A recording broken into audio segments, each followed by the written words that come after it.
Добре дошли в завода за машини. Днес Никол ще ви покажа едно много приятно комплексче, наречено Лин, което се състои от две упражнения: повдигане на щанга от лек и набиране, изпълняване веднага едно след друго. И това представлява един рунд от комплекса. Целта е да се направят 5 рунда, като може да почивате между самите рундове колкото искате време. Просто трябва да починете достатъчно, така че на следващия рунд на повдигането от лек и на набирането да се разделите максимално и да направите повече бройки, тъй като двете упражнения работите до отказ. Резултатът от комплекса е възможно по-голям брой от двете упражнения. Стандартите за тях са следните.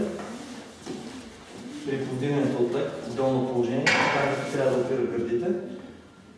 Горно положение трябва да се заключи в локтите.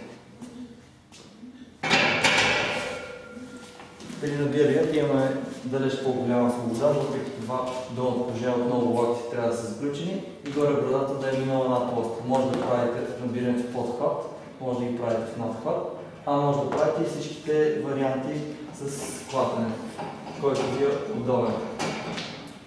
Всеки вариант се приема, стига в долно положение локтите да са заключени, горно положение брадата да е минала над поста. Пак повтарям, двете упражнения се правят до отказ, т.е. правите максимален брой повторения на лежанката. Веднага след това отивате и правите максимален брой повторения на набиране и почивате колкото искате преди следващия рунд. Тежестта за лежанката е фиксирана и щангата тежи точно колкото и вие тежите. Това е единственото условие на Лин. И сега Никол ще ви покаже един рунд комплекс.